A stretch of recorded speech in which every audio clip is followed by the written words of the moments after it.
ನಮಸ್ತೆ ಆತ್ಮೀಯರೇ, ನಿಮ್ಮೆಲ್ಲರ ಹಿತೈಷಿ ಆಧ್ಯಾತ್ಮಿಕ ಚಿಂತಕ ಶಿಕ್ಷಕ ಚಿತ್ತಚೇತನ ಸ್ನೇಹಿತರೆ, ನೀವು ಕೇಳಿರುವಂತಹ ಪ್ರಶ್ನೆ, ಗುರುಗಳೇ ನನಗೆ ಜೀವನದಲ್ಲಿ ವರ್ಣಮಯವಾಗಿ ಬದುಕಬೇಕು, ನಾನು ಮಾಡ್ತಿರುವಂತಹ ಕೆಲಸಗಳು ಅಥವಾ ನನ್ನ ಯಶಸ್ಸು, ಕೀರ್ತಿ, ಗುರಿ ಸಾಧನೆ ಯಾವುದನ್ನು ನಾನು ಆಯ್ಕೆ ಮಾಡ್ಕೊಂಡಿದ್ದೀನಿ, ಗೋಲ್ ಸೆಟ್ಟಿಂಗ್, ಅದರಲ್ಲಿ ನನಗೆ ಮಜಾ ಬರ್ತಾ ಇಲ್ಲ, ಹೇಗಾದರೂ ಮಾಡಿ ಮಜವನ್ನು ಪಡ್ಕೊಳ್ಳೋದು ಹೇಗೆ, ಆ ಮಜಾ ಪಡ್ಕೊಂಡು ನಾನು ಯಶಸ್ಸು ಕೀರ್ತಿ ಗಳಿಸೋದು ಹೇಗೆ, ದಯಮಾಡಿ ತಿಳಿಸಿ ಅಂತ ಹೇಳಿದ್ದಾರೆ. ಸ್ನೇಹಿತರೆ, ಪ್ರಶ್ನೆ ಕೇಳಿದ ತಕ್ಷಣವೇ ಮೊಟ್ಟ ಮೊದಲನೇ ಬಾರಿ ನಾನು ಮಾಡಿದ ಕೆಲಸ ಏನು ಅಂದರೆ, ಹುಚ್ಚಿನ ಥರ ನಕ್ಕಿದ್ದು. ನಗು ತಡೆಯೋಕ್ಕಾಗಲಿಲ್ಲ, ಆದ್ದರಿಂದ ವಿಚಿತ್ರವಾಗಿ ಹೊಟ್ಟೆ ನೋವು ಬರೋವರೆಗೂ ನಕ್ಬಿಟ್ಟೆ. ಕಾರಣ ಏನು ಅಂದರೆ, ಈತ ಯಾರು ಹೆಸರು ಏನು ಕುಲಾಗೋತ್ರ ಏನೂ ಹೇಳಲಿಲ್ಲ, ಸುಮ್ಮನೆ ಒಂದು ವಾಯ್ಸ್ ಮೆಸೇಜ್ ಕಳಿಸಿದ್ದಾನೆ.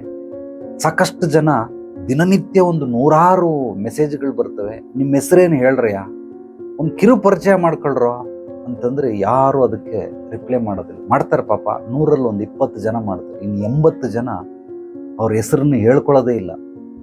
ಅವ್ರಿಗೆ ಅಸ್ತಿತ್ವನೇ ಇಲ್ಲ ಅಂತ ಅನಿಸುತ್ತೆ. ಆ ರೀತಿ ದಯಮಾಡಿ ಮಾಡಬೇಡಿ. ನಿಮ್ಮ ಹೆಸರು, ಈ ವಿಡಿಯೋಗಳನ್ನು ನೋಡೋರು ಏನಾದರೂ ಮೆಸೇಜ್ ಮಾಡಿದ್ರೆ ದಯಮಾಡಿ ನಿಮ್ಮ ಹೆಸರು ಕೇಳ್ಕೊಳ್ಳಿ, ನಿಮ್ಮ ವಯಸ್ಸು, ನಿಮ್ಮ ವೃತ್ತಿ, ನಿಮಗೆ ಮದುವೆ ಆಗಿದೆಯಾ ಇಲ್ವಾ, ಏನೋ ಒಂದು ನಿಮ್ಮ ಬಗ್ಗೆ ಕಿರು ಪರಿಚಯನೇ ಮಾಡ್ಕೊಳ್ಳೋದೀನಿ. ಹೇಗೆ ಮನುಷ್ಯನ ಹತ್ರ ವ್ಯವಹರಿಸೋಕ್ಕೆ ಸಾಧ್ಯವಾಗುತ್ತೆ? ನಾನು ನಿಮಗೆ ಪರಿಚಯ ಆಗಿದ್ದೀನಿ, ಹೆಸರು ಹೇಳ್ತೀನಿ. ಎಲ್ರಿಗೂ ನಮಸ್ತೆ ಸ್ನೇಹಿತರೆ, ನಿಮ್ಮೆಲ್ಲರ ಹಿತೈಷಿ ಆಧ್ಯಾತ್ಮಿಕ ಚಿಂತಕ ಶಿಕ್ಷಕ ಚಿತ್ತಚೇತನ. ವೃತ್ತಿ ಬಗ್ಗೆ ಹೇಳ್ತೀನಿ, ನಾನು ಏನು ಮಾಡ್ತಾ ಇದ್ದೀನಿ ಅನ್ನೋದ್ರ ಬಗ್ಗೆ ಹೇಳ್ತೀನಿ, ನನ್ನ ಪರಿಚಯವನ್ನು ಮಾಡ್ಕೊಳ್ತೇನೆ. ನಿಮಗೆ ನನ್ನ ಬಗ್ಗೆ ಪರಿಚಯ ಇದೆ, ಆದರೆ ನಿಮ್ಮ ಪರಿಚಯ ನನಗಿಲ್ಲ. ವಾಟ್ಸಪ್ ಮಾಡಿದಾಗ ಒಂದು ಕಿರು ಪರಿಚಯ ಮಾಡಿಕೊಂಡ್ರೆ ಬಹಳ ಅನುಕೂಲ ಆಗುತ್ತೆ. ಸ್ನೇಹಿತರೆ, ಈತ ಯಶಸ್ಸು ಕೀರ್ತಿ ಗಳಿಸೋದಕ್ಕೆ, ಗುರಿ ಸಾಧನೆ ಮಾಡೋದಕ್ಕೆ ಅವನು ಹೋಗ್ತಾ ಇರುವಂತಹ ಹಾದಿಯಲ್ಲಿ ಮಜಾ ಬರ್ತಾ ಇಲ್ಲಂತೆ. ಯಾರ್ಯಾರು ಮಜವನ್ನು ಬಯಸ್ತಿರೋ ಇವರೆಲ್ಲರೂ ಕೂಡ ಯಶಸ್ಸು ಕೀರ್ತಿ ಗಳಿಸೋದಕ್ಕೆ ಸಾಧ್ಯವೇ ಇಲ್ಲ, ಗುರಿ ಸಾಧನೆ ಮಾಡೋದಕ್ಕೆ ಸಾಧ್ಯವೇ ಇಲ್ಲ, ಅಭಿವೃದ್ಧಿ ಸಮೃದ್ಧಿ ಆಗೋದಕ್ಕೆ ಸಾಧ್ಯವೇ ಇಲ್ಲ. ಮಜಾ, ಸಜಾ ಅಂದರೆ ಶಿಕ್ಷೆ, ಮಜಾ ಅಂತಂದರೆ ಆನಂದ, ಪರಮಾನಂದ, ಸಂತೋಷ, ಸುಖ, ಇದೆಲ್ಲವೂ ಬೇಕು ಅನ್ನೋರು ಖಂಡಿತವಾಗ್ಲೂ ನೀವು ಅದ್ಭುತವಾಗಿ ಕ್ಷಣಿಕ ಕಾಲ ಬದುಕಿ. ಅಂದರೆ ಒಂದು 10-15 ವರ್ಷ ಮಜಾ ಮಾಡಿ ಆಮೇಲೆ ಸತ್ತೋಗ್ತೀರ ನೀವು ಆಟೋಮೆಟಿಕ್ ಆಗಿ. ಯಾರಿಗೆ ಕಷ್ಟಗಳಿಲ್ಲದೇನೆ, ಸಮಸ್ಯೆಗಳಿಲ್ಲದೇನೆ, ತೊಂದರೆಗಳಿಲ್ಲದೇನೆ, ಅಡೆತಡೆಗಳು, ಕುಂದುಕೊರತೆಗಳಿಲ್ಲದೇನೆ ನೀವು ನಾನು ಯಶಸ್ಸು ಗಳಿಸ್ಬಿಟ್ಟೆ, ಕೀರ್ತಿ ಗಳಿಸ್ಬಿಟ್ಟೆ, ಅಭಿವೃದ್ಧಿ ಹೊಂದ್ಬಿಟ್ಟೆ, ಸಮೃದ್ಧಿ ಹೊಂದ್ಬಿಟ್ಟೆ, ಇದು ಯಾವುದು ಇಲ್ಲವೇ ಇಲ್ಲ. ನೀವು ಬೆಳಿಬೇಕು ಅಂದರೆ, ನೀವು ಅಂದುಕೊಂಡಿದ್ದನ್ನು ಪಡ್ಕೊಳ್ಬೇಕು ಅಂದರೆ, ಬೇಕಾಗಿರೋದನ್ನೆಲ್ಲ ಸಿಗಬೇಕು ಅಂತಂದರೆ ಮೊದಲು ಕಷ್ಟಪಡೋದನ್ನು ಕಲಿಬೇಕು. ನೀವು ಶಿಕ್ಷೆಯನ್ನು ಅನುಭವಿಸ್ತೇನೆ, ನಿಮಗೆ ಏನೂ ದಕ್ಕೋದಿಲ್ಲ. ಇಲ್ಲಿ ಪ್ರಪಂಚದಲ್ಲಿ 2 ಉಚಿತ, ಒಂದು ಹುಟ್ಟು, ಇನ್ನೊಂದು ಸಾವು.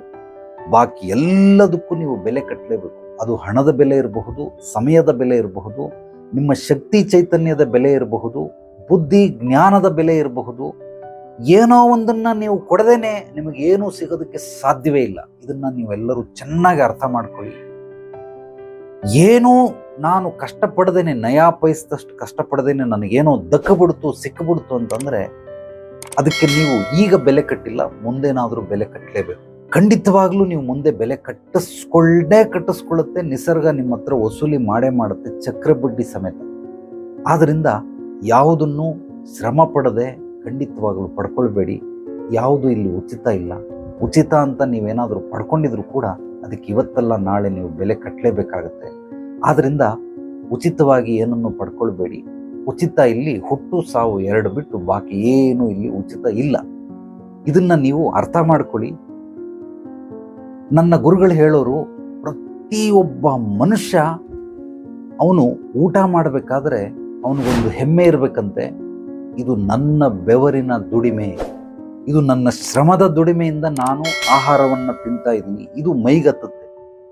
ಯಾರೋ ದುಡಿದಿರೋದನ್ನ ಅಥವಾ ನಾವು ದುಡಿದೇನೆ ಅದನ್ನು ನಾವು ಎಂಜಾಯ್ ಮಾಡ್ತಾ ಇದ್ದೀರಿ ಅಂದರೆ ಅದು ನಮಗೆ ಮೈಗತ್ತಲ್ಲ.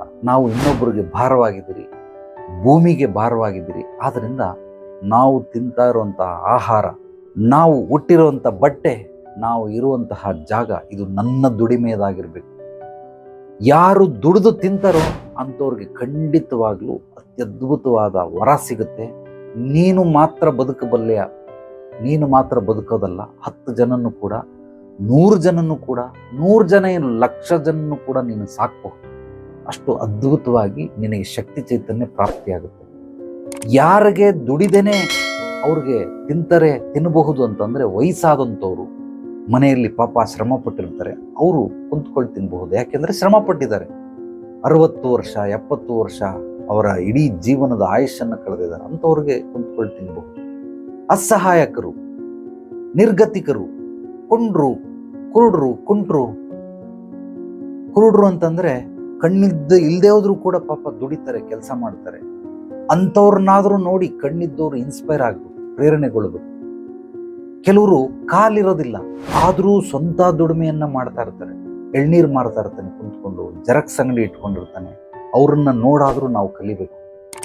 ಆದರೂ ನಾನು ಹೇಳ್ತಾ ಇರೋದು, ಯಾರಿಗೆ ಆ ರೀತಿ ನಾವು ಕುಂತ್ಕೊಂಡು ತಿನ್ಬೋದು ಅಂದರೆ ಅಸಹಾಯಕರಿಗೆ, ನಿಸ್ಸಹಾಯಕರಿಗೆ, ನಿರ್ಗತಿಕರಿಗೆ, ತುಂಬ ಬಡವರು, ಕಡು ಬಡತನ ಅಂಥವ್ರು ಬೇಕಾದರೆ ಆ ರೀತಿ ಇನ್ನೊಬ್ರು ಕೊಟ್ಟಿದ್ದನ್ನು ತಿನ್ನಬಹುದೇ ಹೊರತು, ನಾವು ಕೈಕಾಲುಗಳೆಲ್ಲ ಚೆನ್ನಾಗಿದ್ದು, ಎಲ್ಲ ಅವಯವಗಳು ಅಂಗಾಂಗಗಳು ಚೆನ್ನಾಗಿದ್ದು ಕೂಡ ಇನ್ನೊಬ್ರಿಗೆ ನಾವು ಭಾರವಾಗಿದ್ದೀರಿ ಅಂದರೆ ಖಂಡಿತವಾಗಲೂ ಇದು ಒಳ್ಳೆಯದಲ್ಲ, ಇದು ಬದುಕೇ ಅಲ್ಲ. ನನ್ನ ಪ್ರಕಾರ ಸಣ್ಣ ಮಗು ಹುಟ್ಟುತ್ತೆ, ಅದು ಬಾಲ್ಯದಲ್ಲಿ ಅಪ್ಪ ಅಮ್ಮ ಕೇರ್ ಮಾಡ್ತಾರೆ, ಅದಕ್ಕೆ ಎಜುಕೇಷನ್ ಕೊಡಿಸ್ತಾರೆ.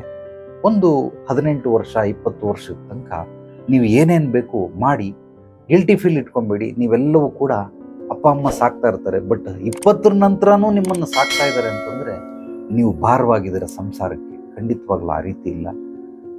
ನೀವೇನಾದರೂ ಇನ್ನೂ ಹೆಚ್ಚಾಗಿ ನಾನು ಓದಬೇಕು ಅಂತ ಅಂದ್ಕೊಂಡ್ರೆ 25 ವರ್ಷದವರೆಗೂ ಓದಿ, ಪರವಾಗಿಲ್ಲ, 30 ವರ್ಷದವರೆಗೂ ಓದಿ. ಓದದ ನಂತರನಾದರೂ ನೀವು ಅಪ್ಪ ಅಮ್ಮನ್ನ ಅಷ್ಟು ವರ್ಷ ನಿಮ್ಮನ್ನು ಸಾಕಿರೋದಕ್ಕೆ ಅವ್ರಿಗೆ ನೀವು ಭಾರವಾಗಬೇಡಿ. ಅವ್ರಿಗೆ ನೀವು ಹಗುರವಾಗಿ ಅವ್ರನ್ನ ರೆಸ್ಟ್ ಲೈಫ್ ಮಾಡಿಸಿ ನೀವು ದುಡಿಯೋದಕ್ಕೆ ಶುರು ಮಾಡಿ, ಅವ್ರನ್ನ ನೀವು ಸಾಕಿ. ಈಗ ಆದ್ದರಿಂದ ಎರಡೇ ಎಕ್ಸ್ಕ್ಯೂಸ್, ಕೇವಲ ಹುಟ್ಟಿರೋ ಮಗು ರೆಕ್ಕೆ ಪುಕ್ಕ ಬರೋವರೆಗೂ ನೀವು ತಿನ್ನಬಹುದು, ಅದಾದಮೇಲೆ ನೀವು ತಿನ್ನಂಗಿಲ್ಲ. ಇದು ಬಿಟ್ಟರೆ ಇನ್ನು ನೀವು ನೆಕ್ಸ್ಟ್ ಮಾಡಬೇಕಾಗಿರೋಂಥದ್ದು ದುಡಿದು ತಿನ್ನಬೇಕು. ಬೆವರಿನ ಹನಿಯ ಇಳಿಸ್ದೇನೆ ನೀವು ಆಹಾರ ಸೇವನೆ ಮಾಡೋದು ಉಪಯೋಗಕ್ಕಿಲ್ಲ. ಅದು ನಿಮ್ಮ ದುಡಿಮೆಯದಾಗಿದ್ದರೆ ಬಹಳ ಬಹಳ ಸೂಕ್ತ. ಆದ್ದರಿಂದ ಮೊದಲು ಯಾರ್ದೋ ಮಾಡಿರೋದನ್ನು ಬಿಟ್ಬಿಟ್ಟು ನಾವು ದುಡಿಯಬೇಕಾಗಿರೋದನ್ನು ಕಲ್ತ್ಕೊಳ್ಳಿ. ನಾನು ಬೇಕಾದರೆ ಇನ್ನೂ ಒಂದು 10 ಜನ ಸಾಕ್ತೀನಿ, ನಾನು ಹೋಗಿ ಇನ್ನೊಬ್ರಿಗೆ ಭಾರ ಆಗಿರೋದಿಲ್ಲ ಅಂತ ಪ್ರತಿಯೊಬ್ಬ ಮನುಷ್ಯ ಅಂದುಕೊಂಡ್ರೆ ಖಂಡಿತವಾಗ್ಲೂ ನಮ್ಮ ದೇಶ ಅಭಿವೃದ್ಧಿ ಸಮೃದ್ಧಿಗೊಳ್ಳುತ್ತೆ. ಸ್ನೇಹಿತರೆ, ನಾನು ಹೇಳೋದು ಕೆಲವೊಂದು ನಿಮಗೆ ಬಹಳ ಹರ್ಟ್ ಆಗಬಹುದು, ಹೃದಯಕ್ಕೆ ಚಾಕು ಬೀರದಂಗೆ ಆಗಬಹುದು, ಚುಚ್ಚದಂಗೆ ಆಗಬಹುದು.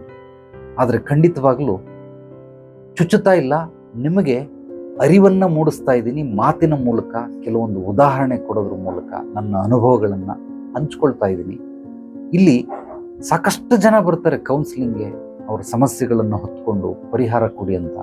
ಅವ್ರನ್ನೆಲ್ಲ ನೋಡಿದ್ರೆ ಇವರೆಲ್ಲ ಯಾಕಾದರೂ ಹುಟ್ಟಿದ್ರು ಅಂತ ಅನಿಸುತ್ತೆ. ಕೇವಲ ಶೋಕಿ ಮಾಡೋದಕ್ಕೋಸ್ಕರ, ಮಜಾ ಮಾಡೋದಕ್ಕೋಸ್ಕರ ಬಂದಿದ್ದಾರೆ. ಆದರೆ ಮಜಾ ಮಾಡಬೇಕಿಂತ ಮುಂಚೆ ನಾನು ದುಡಿದಿರೋ ಹಣದಲ್ಲಿ ಮಜಾ ಮಾಡಬೇಕು ಅಂತ ಅವ್ರು ಯಾರಿಗೂ ಗೊತ್ತೇ ಇಲ್ಲ. ಅಪ್ಪ ಅಮ್ಮ ದುಡಿದಿರೋ ದುಡ್ಡಲ್ಲಿ ಮಜಾ ಮಾಡೋದು, ಯಾರೋ ಸ್ನೇಹಿತರು ದುಡ್ಡಲ್ಲಿ ಮಜಾ ಮಾಡೋದು, ಯಾರೋ ಇನ್ನೊಬ್ರು ಕೊಟ್ಟರು, ಪುಕ್ಸಟ್ಟೆ ಕೊಟ್ಟರು ಅಂತೇಳಿ ಮಜಾ ಮಾಡೋದು. ಇವರೆಲ್ಲ ಏನು ಮಾಡ್ತಾರೆ ಅಂದರೆ ನರ್ಕದ ಹತ್ರ ಇವರು ಪಯಣ ಮಾಡ್ತಾರೆ. ಆದರೆ ಇವ್ರಿಗೆ ಅರಿವೇ ಇಲ್ಲ. ದಯಮಾಡಿ ಮಜಾ ಮಾಡೋದು ಯಾವಾಗ ಅಂತಂದರೆ 100ರಲ್ಲಿ ಒಂದು 20 ಭಾಗ ನೀವು ಮಜಾ ಮಾಡಿ, ಇನ್ನು 80 ಭಾಗದಷ್ಟು ನೀವು ಪರಿಶ್ರಮವನ್ನು ಬೀಳಲೇಬೇಕು, ಸಾಧಕರಾಗಬೇಕು. ಅತ್ಯದ್ಭುತವಾದ ಹವ್ಯಾಸಗಳನ್ನು ಬೆಳೆಸ್ಕೊಳ್ಳಿ. ಆ ಹವ್ಯಾಸಗಳಿಂದ ನಿರಂತರವಾಗಿ ನೀವು ಕಾರ್ಯೋನ್ಮುಖರಾಗಿ ಕರ್ಮಗಳನ್ನು ಮಾಡ್ತಾ ಇರಬೇಕು, ಸಕಾರಾತ್ಮಕವಾಗಿ, ಕ್ರಿಯಾತ್ಮಕವಾಗಿ, ಸೃಜನಾತ್ಮಕವಾಗಿ. ಆಗ ನಿಮಗೆ ಈ ಒಂದು ಪರಿಶ್ರಮದಲ್ಲಿ ಯಶಸ್ಸು, ಕೀರ್ತಿ, ಗುರಿ ಸಾಧನೆ, ಅಭಿವೃದ್ಧಿ, ಸಮೃದ್ಧಿ ಅಡಕವಾಗಿದೆ. ಮಜದಲ್ಲೇ ಅಡಕವಾಗಿದಿಲ್ಲ, ಮಜದಲ್ಲಿ ನಿಮಗೆ ಅಡಕವಾಗಿದೆ ಅನಾರೋಗ್ಯ, ಕಷ್ಟಗಳು, ತೊಂದರೆಗಳು, ನಿಮಗೆ ಸಮಸ್ಯೆಗಳು, ಕುಂದುಕೊರತೆಗಳು, ಅಡೆತಡೆಗಳು, ನೋವು, ದುಃಖ, ಸಂಕಟ, ಬೇಸರ, ಜಿಗುಪ್ಸೆ, ಇದೆಲ್ಲವೂ ನಿಮಗೆ ಮಜದಲ್ಲಿ ಅಡಕವಾಗಿದೆ. ಮಜಾ ನಿಮಗೆ ತಾತ್ಕಾಲಿಕವಾಗಿ ಖುಷಿ ಕೊಡಬಹುದು, ಶಾಶ್ವತವಾಗಿ ಅದನ್ನು ನಿಮ್ಮನ್ನು ಪಾತಾಳದ ಹತ್ರ ತಳ್ಳುತ್ತೆ. ನಿಮಗೆ ಯಾವಾಗ ಸಜಾ ಆಗುತ್ತೆ, ಯಾವಾಗ ಕಷ್ಟಗಳು ಬರ್ತವೆ, ಆಗ ನೀವು ಅಭಿವೃದ್ಧಿ ಸಮೃದ್ಧಿ ಹೊಂದುತ್ತೀರ. ಆದ್ದರಿಂದ ದುಡಿಮೆಯಲ್ಲಿ ನಿಮ್ಮ ಮನಸ್ಥಿತಿಯನ್ನು ಅಳವಡಿಸ್ಕೊಳ್ಳಿ. ಪರಿಸ್ಥಿತಿಯನ್ನು ಅಳವಡಿಸ್ಕೊಳ್ಳಿ. ಕಷ್ಟಪಡಿ, ಬರೀ ಕಷ್ಟಪಡಬೇಡಿ, ಹಾರ್ಡ್ ವರ್ಕ್ ಜೊತೆಗೆ ಸ್ಮಾರ್ಟ್ ವರ್ಕನ್ನು ಬೆಳೆಸ್ಕೊಳ್ಳಿ. ಯಾರ್ಯಾರಿಗೆ ನಾನು ಹೇಳೋ ವಿಚಾರಗಳು ಗೊತ್ತಾಗ್ತಾ ಇಲ್ಲ ಅಂದರೆ ನೇರವಾಗಿ ಬಂದು ಭೇಟಿ ಮಾಡಿ. ನಿಮ್ಮ ಎಲ್ಲ ರೀತಿಯ ಕಷ್ಟಗಳು, ಸಮಸ್ಯೆಗಳು, ತೊಂದರೆಗಳನ್ನು ಕೂಲಂಕುಷವಾಗಿ ಪರಿಶೀಲನೆ ಮಾಡಿ ಸಮಸ್ಯೆಗಳಿಗೆ ಪರಿಹಾರ ಕೊಡೋದ್ರ ಜೊತೆಗೆ ನಿರಂತರವಾದ ಅಭಿವೃದ್ಧಿ, ಸಮೃದ್ಧಿಗೆ ಬೆಂಬಲವೂ ಸಹ ಸಿಗುತ್ತೆ. ಈ ವಿಡಿಯೋವನ್ನು ನಿಮ್ಮೆಲ್ಲ ಸ್ನೇಹಿತರಿಗೆ, ಆತ್ಮೀಯರಿಗೆ ತಪ್ಪದೆ ಮರೆಯದೆ ಶೇರ್ ಮಾಡಿ. ಪಾಸಿಟಿವ್ ವಿಚಾರಗಳನ್ನು ಪ್ರತಿಯೊಬ್ಬರಿಗೂ ತಿಳಿಸಿ. ನನ್ನ ವಾಟ್ಸಪ್ ನಂಬರ್ಗೆ ನಿಮ್ಮ ವಾಯ್ಸ್ ಮೆಸೇಜನ್ನು, ಅನಿಸಿಕೆ, ಅಭಿಪ್ರಾಯಗಳನ್ನು ಕಳಿಸಬಹುದು. ಕಾಮೆಂಟ್ ಕೂಡ ಮಾಡಬಹುದು. ಲೈಕ್ ಮಾಡಿ. ಮೊದಲನೇ ಬಾರಿ ನಮ್ಮ ಚಾನಲನ್ನು ಭೇಟಿ ನೀಡಿದರೆ ಸಬ್ಸ್ಕ್ರೈಬ್ ಮಾಡಿ. ಎಲ್ರಿಗೂ ಒಳ್ಳೆಯದಾಗಲಿ. ನಾಳೆ ಮತ್ತೆ ಭೇಟಿಯಾಗೋಣ ಮತ್ತಷ್ಟು ಸತ್ವಭರಿತ ವಿಚಾರಗಳೊಂದಿಗೆ. ಎಲ್ಲರೊಳಗಡಗಿರೋ ಭಗವಂತನಿಗೆ ನನ್ನ ಭಕ್ತಿಪೂರ್ವ ಪ್ರಣಾಮಗಳು. ಸರ್ವೇ ಜನೋ ಸುಖಿನೋ ಭವಂತು. ಶುಭರಾತ್ರಿ.